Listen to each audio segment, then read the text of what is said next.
여러분 안녕하세요. 반갑습니다. 이제 이번 주부터 여러분들과 함께 출애굽기 말씀을 가지고 함께 은혜를 나누도록 하겠습니다. 출애굽기도 지난 창세기 말씀처럼 많은 은혜가 피차간에 나눌 수 있기를 간절히 바라는 마음으로 준비하도록 하겠습니다. 어, 이제 이 모세오경의 두 번째 책이라고 하는 그 출애굽기라는 이 제목을 먼저 이렇게 잠깐 살펴보면은요, 그 출애굽기라는 말은 이제 한자어에서 우리를 사용하고 있는데, 여러분들이 읽어보면 알겠지만은 원래는 한자대로 읽으면 출애급기가 됩니다. 급자가 이제 미치다라고 하는 미칠급이라는 뜻을 쓰는데, 우리 이제 한글로 읽다 보니까 출애굽기가 된 겁니다. 그러니까 뭐 이제 출애굽기로 된 거니까 여러분 그렇게 아시고, 그 다음에 이제 히브리 말로는 베엘렛 쉐모트라고 라고 쓰는데요. 이 베엘렛은 접속어 그리고라는 뜻입니다.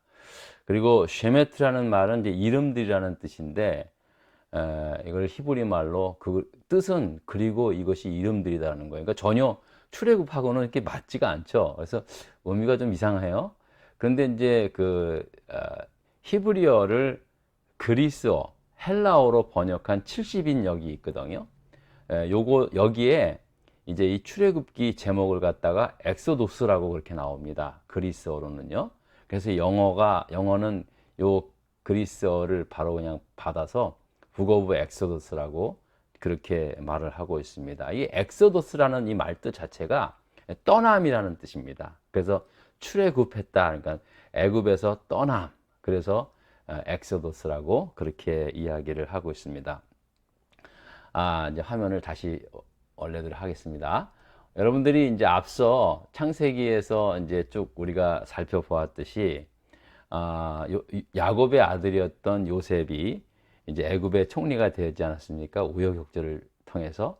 그리고 나서 이제 요셉으로 말미암아 기근, 그러니까 그 가나안 지역이라든지 애굽 전역에 7년 동안 이어지는 그 기근 때문에 이제 도저히 가나안 땅에서는 야곱과 그의 자식들이 살 수 없게 되어서 애굽의 총리가 된 요셉 덕분으로 이제 야곱의 가족들이 전부 다 이제 애굽으로 이민을 와서 살게 되죠. 그때 온 가족이 이제 70명이라고 나와 있는데, 아마 이 숫자는 야곱의 아들들, 그리고 그 아들들이 낳은 아들들, 그러니까 남자들만 헤아린 그 숫자라고 그렇게 볼 수가 있습니다. 그러니까 어쨌든 간에 그 야곱의 가족이 이제 요셉의 도움으로 애굽으로 이민을 와서 이제 살게 되죠. 그리고 이제 야곱도 죽고 요셉도 죽는 것으로 창세기가 끝나게 됩니다. 자, 오늘 출애굽기 1장 1절로부터 7절을 보면은요.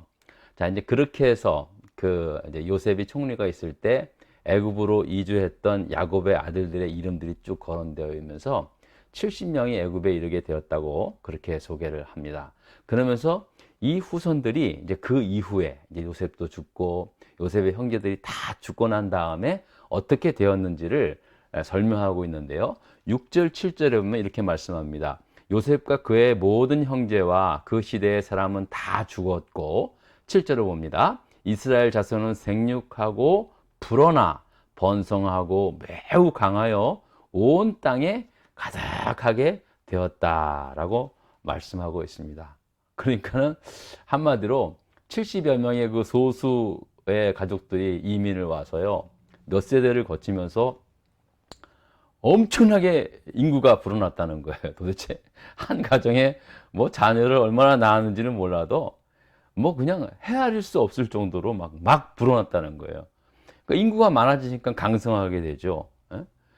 원래 애굽에서 살던 사람들이 위협이 될 만큼 이제 히브리 민족들이 더 많아지게 되니까, 사람들이 많아지니까 힘을 갖추게 되는 그런 거대한 민족이 되어가고 있다라는 것이죠. 대단한 거죠. 역시 사람 숫자가 많아지니까 이렇게 위협적인 힘을 갖게 되는 겁니다. 미국 현재도 보면은요, 오늘 이제 어저께 보팅을 하고 오늘 결과를 다 나왔는데요. 이 미국도 2020년, 2년 전에 그 이제 그 미국 센서스 조사를 했거든요. 여전히 백인이 57%로 제일 많이 있지만요. 그 다음엔 히스패닉이에요. 이 남미, 중남미 사람들이 계속해서 막 그 인구가 막 늘어나고 있는 거예요. 18.7%. 흑인보다 더 앞섰어요. 흑인은 이제 12.4%, 아시아계가 6% 그렇게 차지하고 있다고 하더라고요. 그러니까 이 정도 속도라면 히스패닉은 계속 늘어납니다. 그러니까 이제는요, 히스패닉의 그 사람들의 그 힘이, 영향력이 대단해집니다. 이번에 미국 선거에도요, 굉장히 많은 영향력을 주고 있고, 미국 사회, 경제 모든 분야에서 중남미 이민자들의 영향력이 점점 커지는 거예요. 인구가 많아지니까 그런 게 결국은 인구가 많아지니까 물론 똑똑한 사람도 뭘 말할 수도 있겠지만 결국 인구가 많아지니까 그런 파워가 형성이 되는 거죠. 그러니까 오늘 상황이 그런 거예요. 이스라엘 후손들도 이제 인구가 많아지니까 애굽의 전역을 가도 어디나 다 이제 이스라엘 사람들이 있는 거예요. 우리가 마치 시골 어디를 가도 중국 그 차이나 뷔페 레스토랑이 있듯이 그 당시에 애굽에 어디를 가든지 간에 유대 민족, 이 히브리 민족이 이제 살고 있을 정도로 온 땅에 가득했다라고 그렇게 그런 상황에 대해서 말씀을 하고 있습니다. 자, 이제 이 상황이 이렇게 되니까 이제 어떤 일이 일어나는가? 문제 1번을 보겠습니다. 문제 1번입니다. 요셉과 그의 모든 형제와 그 시대의 사람들은 다 죽었고 이스라엘 자손은 생육하고 불어나 번성하고 매우 강하여 온 땅에 가득하게 되었을 때 요셉을 알지 못하는 새 애굽 왕조의 왕은 어떻게 이스라엘 백성을 대했습니까? 라는 질문입니다. 자, 이렇게 이스라엘 후손들이 온 땅에 가득하게 되었을 때, 이제 몇 세대가 흘렀을 때, 그 당시에 애굽 왕조의 그 상황은 바뀌었어요. 그러니까 요셉을 알지 못하는 애굽의 새 왕이 애굽을 다스리게 되었다는 거예요. 이 말은 애굽의 새로운 왕조가 드러났다는 겁니다. 마치 우리나라의 고려가 망하고 조선 왕조가 시작이 되었던 것처럼 요셉이 총리가 있었을 때에 그 당시에 애굽 왕조가 망하고 이제 새 왕조가 일어나게 되었다는 겁니다. 대부분의 학자들이 말하기를 출애굽기 지금 1장에 등장하는 그 애굽의 그 파라오 왕이 아마 람세스 2세로 보는 견해가 뭐 지배적인데, 뭐 어떤 또 학자는 그보다 앞선 2세기에 앞선 투트모세라는 그런 파라오다 뭐 이렇게 여러 막 주장이 있습니다. 근데 정확히 누군지는 모르겠어요. 자, 어쨌든 간에 이제 새 왕조가 들어서 보니까 아이고 애굽의 전역에 뭐 히브리 사람들이 막 계속 막 물어나는 거예요. 그러니까 위협을 느낄 정도로 이제 애굽의 많은 히브리인들을 보게 되었다는 겁니다. 그래서 이제 새로 들어선 왕조는 야 이제 이 히브리 사람들에게 어떤 조치를 취하지 않으면 안 되겠다라는 그런 이제 결단을 하게 됩니다. 자, 그 이유가 본문에 기록되고 있는데요. 10절입니다. 10절의 말씀을 보겠습니다. 자, 우리가 그들에게 대하여 지혜롭게 하자. 두렵건대 그들이 더 많게 되면 전쟁이 일어날 때에 우리 대적과 합하여 우리와 싸우고 이 땅에서 나갈까 하노라. 그렇게 이제 생각을 한 거예요. 자, 생각해 보자. 지금 이 히브리 사람들이 되게 많이 막 늘어나고 있는데 막 전쟁이 만약 일어나면은 우리의 적군과 손잡아가지고, 응? 우리를 크게 해를 입히고 자기들이 이제 따로 나가서 떨어져 뭐 국가를 만들거나 떨어져 나가면 어떡하나. 그때부터 이제 그 걱정을 하게 된 겁니다. 응? 그러니까 그 당시의 상황을 보았을 때 이렇게 강해지고 불어난 이스라엘 사람들이 뭐 애굽이라는 나라를 막 다 이제 자기들이 뭐 정복할 정도는 않아 보이지만 그러나 걱정된 거는 야, 이 사람들이 이러다가 이제 자기들끼리 뭘 하겠다 그래서 혹 빠져나가면 어떡하나. 그러면 이제 이 사람들 빠져나가면 애굽이라는 나라의 국가 기반이 흔들릴 정도로 아주 큰 영향력을 끼치고 있는 민족이 되었다는 것을 반증하고 있는 거예요. 그러니까 새 애굽 왕조도 이스라엘 사람들이 빠져나갈 것을 걱정할 정도라면은 이스라엘 사람들이 이 히브리 사람들이 그 당시에 애굽에 얼마나 큰 영향력을 주고 있는지를 이제 반증하고 있다라는 그런 말이죠. 이스라엘 사람들 정말 대단한 것 같아요. 아무튼 그때도 그랬지만 지금도 그렇지 않습니까? 아무튼 이 사람들이 뭐 어디를 가든지 미국에서도 뭐 어디를 가든지 간에 그냥 뭐 미국의 무슨 경제, 뭐 정치, 사회, 교육 보세요. 이 유대 사람들이 뭐 다 그 탑 그에 있지 않습니까? 모든 분야에 유대인들이 끼치고 있는 영향력은 대단합니다. 대단합니다. 그러니까 그 당시에 이제 애굽에서도 이 히브리 사람들이 보통 사람들이 아닌 거예요. 사람도 많지만 이들이 그 애굽에 끼치는 영향력은 아주 굉장했다는 거죠. 그러니까 새 왕조인 바로 왕이 두려울 정도로 그렇게 강해졌다는 겁니다. 자, 그래서 이제 어떻게 했냐? 어떤 조치를 취하게 됩니까? 11절서부터 14절을 읽어보면은요, 여러분 읽으세요, 나중에. 이 세 바로 왕이 명령하기를, 자, 이제 우리가 국고성인 비돔과 라암셋 성을 한번 세우자. 두 군데 아주 큰 성을 세우게 해서 이 공사 현장에 이스라엘 백성들을 이제 다 들여보내는 거예요. 이스라엘 사람들 다 맡겨가지고, 히브리 민족한테 다 맡겨가지고, 이 사람들이 아주 이 공사를 할 때 아주 힘에 겨운, 아주 무거운 짐을 지도록 그렇게 어려운 노동을 그렇게 부과하도록 그렇게 명령을 한 겁니다. 그러니까 그러면은 다들 이제 녹초가 돼가지고 이제 아마 힘들어서 더 이상 자손도 낳지 못하고 뭐 그럴 거다 뭐 이런 식으로 해가지고 아무튼 그런 어떤 큰 국고성을 짓게 함으로 말미암아 엄청나게 이제 노동력을 부과하고 그리고 이스라엘 백성들이 더 이상 이제 번성하지 못하도록 그렇게 강한 핍박을 하게 된 겁니다. 자, 그런데 이게 웬일입니까? 아니, 이스라엘 백성들이 이렇게 모진 노동과 학대를 받으면 받을수록, 아이, 더 오히려 이제 그 축소될 줄 알았는데 더 자손이 번성하게 된 거예요. 그러니까 애굽 왕은 하나는 모르고 둘은 모르는 거예요. 사실은 원래 사람들은요, 막 힘들고 어려울수록 이 가족이 더 뭉치게 돼 있습니다. 여러분 그렇지 않습니까? 우리나라도 보면은 6.25 전쟁 이후 끝나고 난 다음에 얼마나 먹고 살기 힘들었습니까? 얼마나 그때 보릿고개가 나왔잖아요. 예? 그런데 우리나라 인구 통계상 보면은요 가장 먹고 살기 힘들 때 가장 애를 많이 낳았어요. 우리 우리 집도 뭐 4명인데 그 당시에 우리 부모님도 기본이 4명이었어요. 자식들이 한 가정에. 지금도 이해가 안 가는 게 진짜 먹을 게 없고 제 기억에 어렸을 때 기억에도요 정말 진짜 국수 사 먹고 막 그거 막 그냥 그렇게 한 것 같기도 하고 아무튼 너무너무 먹을 것도 없고 힘들었어요.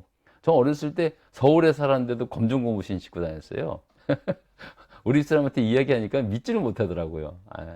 아무튼 굉장히 먹고 살기 힘들었는데도 불구하고 애들은 그렇게 많이 나왔어요. 그러니까 이게 지금 이게 저기 바로 왕이 모르는 거예요. 그렇게 막 핍박을 가하면은 애도 듣게 날고 같고 막 그랬는데 오히려 더 그냥 이스라엘 백성들이 강성해진 겁니다. 네? 자, 그래서 이제 두 번째로 극단의 조치를 또 취하게 됩니다. 자, 문제가 2번을 봅니다. 자, 이게 이제 막 그냥 고역을 막 어려운 힘든 노동을 막 가하고 그렇게 핍박을 가하는데도 불구하고 이스라엘 백성들이 계속 많아지니까 이제 두 번째 어떤 일을 이제 조치를 취하냐면 2번의 문제입니다. 애굽 왕이 히브리 산파 십부라라는 사람과 부하라 하는 사람에게 명한 것은 무엇이며 그 이유는 무엇입니까?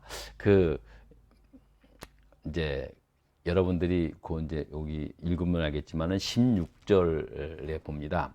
이제 아무래도 이제 이 사람들이 계속해서 아기를 잘 나니까 이제 그 히브리 산파 아기 낳는 그 산파 십브라와 부하라는 사람한테 이제 애굽 왕이 극단의 조치를 하게 되는데 이런 명령을 합니다. 16절에 봅니다. 이르되 이제 애굽 왕이 이르는 거예요. 그 두 산파들한테 너희는 히브리 여인을 위하여 해산을 도울 때에 그 자리를 살펴서 아들이거든 그를 죽이고 딸이거든 살리라 라는 그런 말을 하는 겁니다. 와, 이게 얼마나 이게 무서운 이게 명령입니까? 아들이면 죽이라는 거예요. 딸이면 살리고. 그런데 히브리 산파들은 어떡합니까? 하나님을 두려워해서 도저히 그럴 수는 없는 거예요. 그래서 애굽의 왕의 명령을 어기고 뭐 사내 아이들 다 살려버린 거예요. 사내 아이든 딸이든 그냥 다 그냥 낳게 한 거예요. 그러니까 애굽 왕이 부른 거예요. 아니 너희가 어찌하여 남자들은 살려놨느냐? 내가 너희한테 말했지 않느냐? 그러니까 이제 그 히브리 그 산파 십보라와 부하가 이렇게 변명을 합니다. 야, 왕이시여, 히브리 여인들은 이 애굽 여인들과 달라서 너무 건강해가지고 아기 난다는 소식을 듣고 내가 갔더니 이미 다 나버렸다 혼자서. 그러니 내가 어떡하냐? 이렇게 이제 이야기를 한 겁니다. 그렇게 핑계를 대는 거예요. 근데 사실 여러분 이 말씀을 좀 묵상을 하니까 제가 오늘 이제 1장을 보면 이 산파 십보라와 부라에 대해서 참 이렇게 은혜를 받은 게 있었어요. 사실은요, 이게 핑계가 이게 먹히는 겁니까? 감히 왕의 명령을 어겼는데 그게 핑계라고 됩니까? 왕이 그거 모르겠습니까? 그러니까 이거는 한마디로 이 산파들은요, 목숨을 건 거예요. 그냥 죽을 각오한 거예요. 어떡합니까? 내가 왕한테 목숨을 잃게 되면 잃으리라 라는 그 심정으로 그렇게 한 거예요. 예? 제가 묵상을 해보니까 그런 느낌이 들더라고요. 감히 어느 완전에, 그것도 새 왕조인데, 새 왕조 바로 왕이 특별하게 자기가 생각을 해서 이 일을 행하려고 이제 그렇게 명령을 했는데 산파들이 그거를 거부하게 된 거예요. 그러면 그건 죽는 거예요. 예? 그래도 그걸 거부한 거예요. 왕의 명령을 거부하고 하나님을 두려워한 거예요.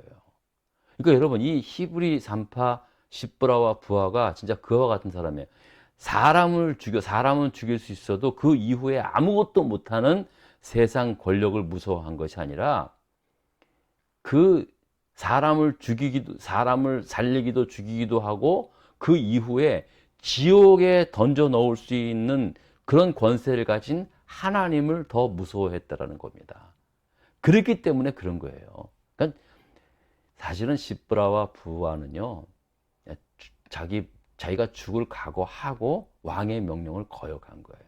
그 당시에 왕의 명령을 거역한다는 것은 있을 수가 없어요. 그것도 핑계를 대도 한두 번이죠. 매번 그렇게 하면 그게 통하는 일입니까? 근데 어떻게 살아났을까? 자, 3번에 봅니다. 3번에.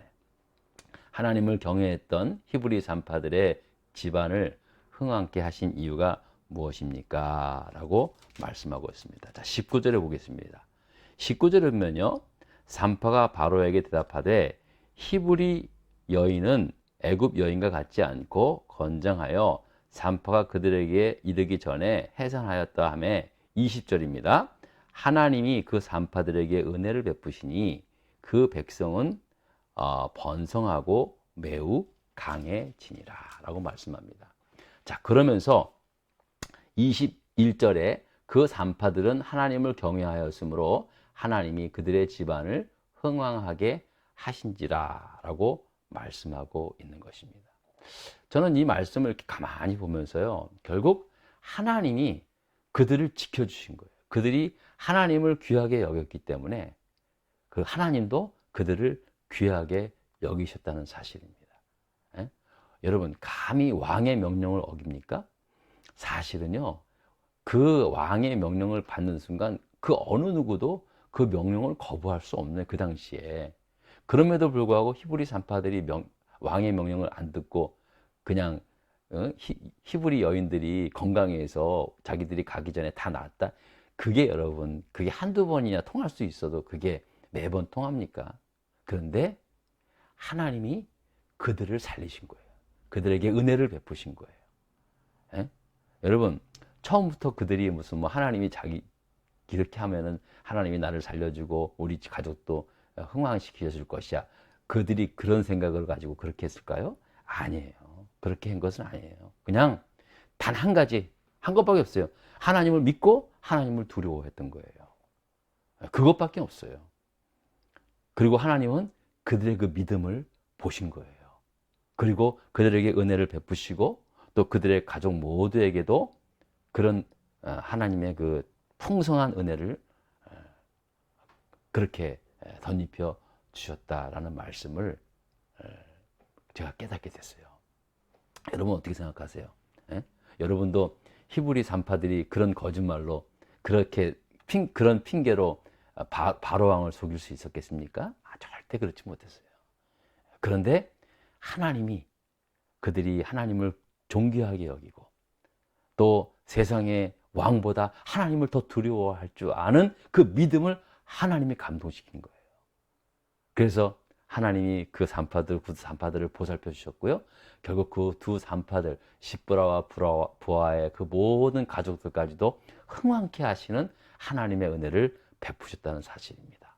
여러분, 이 출애굽기가요, 정말 이거 이스라엘 백성들이 이제 애굽에서 이제 나가서 하나님께서 가라는 약속의 땅 가나안 땅으로 다시 돌아가는 그 이야기 아닙니까?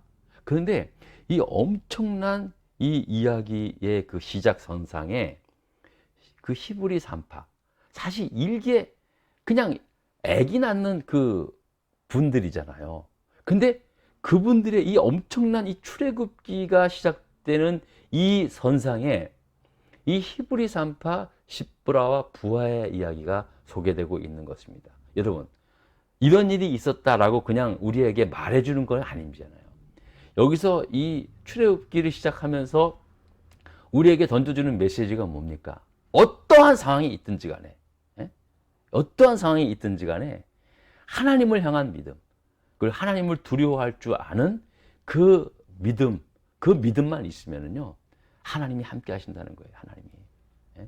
여러분, 이스라엘 백성들 보세요.